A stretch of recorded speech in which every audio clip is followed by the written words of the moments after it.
Hi guys, my name is Jess Pernak and I'm a registered dietitian, and we're here with Gluten-Free Canada in their recipe series, Making Different Recipes. And today we're going to be talking about super powered chia bread.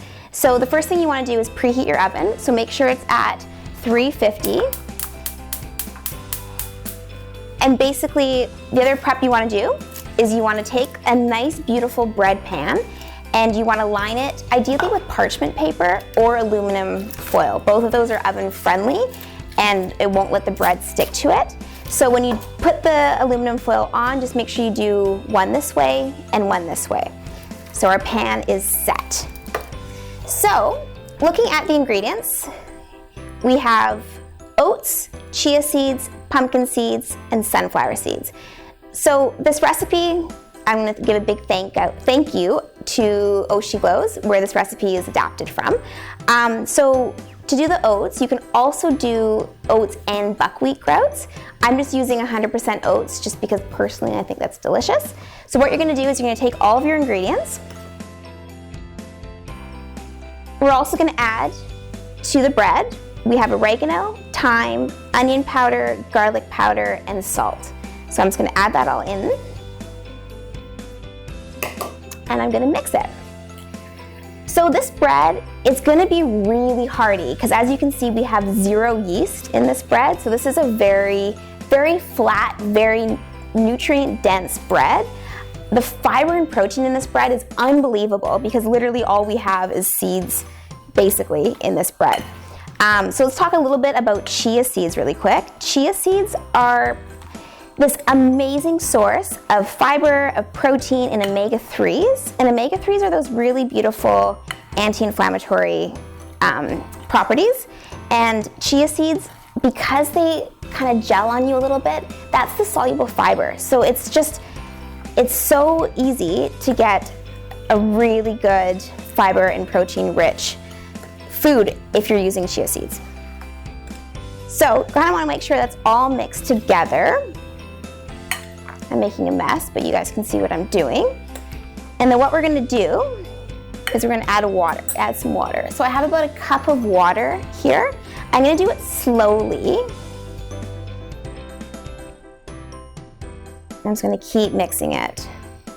So this bread is gonna be super runny when we first put it into our bread pan, but it's gonna solidify so quickly because we were chatting about those we're chatting about those chia seeds, and those chia seeds are just gonna gel on you.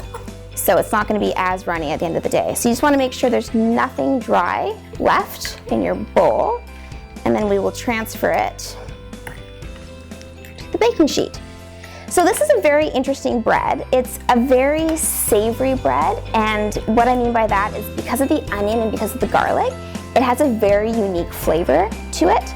So you don't want to necessarily eat it. If you're not liking savory for breakfast, it might not be the best bread for breakfast, but honestly as a snack, it's really delicious. Throw some hummus on there, throw some jam on there, throw any sort of guacamole, some avocado, any sort of spread, and it will get really delicious. But just remember, it's a savory bread. You can also add a little bit of sugar if you wanted to add some sweetness to it. So I'm pouring it all in there, squishing it around, making sure it's flat. And then we're gonna throw it in the oven for about 25 minutes until it's firm. That's what that looks like. Okay, in the oven. Okay, so it's been in the oven for about 25 minutes. The secret is to really just touch the surface of it, and you wanna make sure it's hard. So I'm gonna take it out of the oven.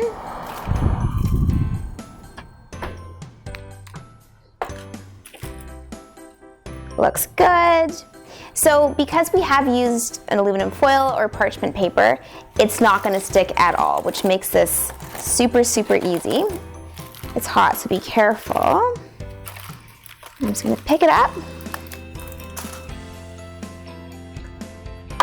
Okay, and you can kind of get an idea of how weird this bread is. It's not your typical loaf of bread.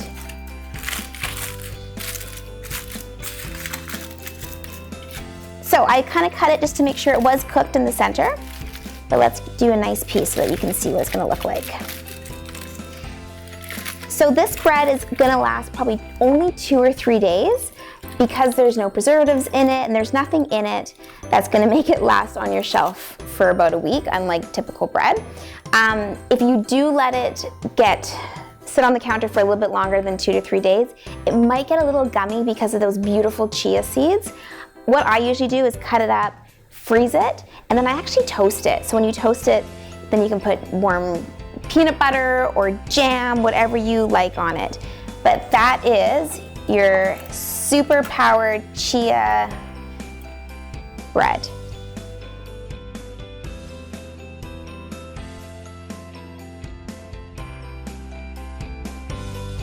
So today we're going to talk about eating out on the gluten-free diet. And I think we can all attest that eating out on the gluten-free diet is by far one of the biggest challenges that we face. So I've got a few tips for you today. The very first one is you want to call that restaurant ahead of time and ask 2 questions. The first one is, do you have a gluten-free menu? And the second one is, what do you do to prevent cross-contamination in the kitchen? If you feel confident in the answers that you receive, then you can be rest assured that that is likely a more safe choice to dine at that establishment. Then there's also a few apps and resources that can be super helpful when you're dining out. The first one is called the Gluten-Free Food Program in Canada.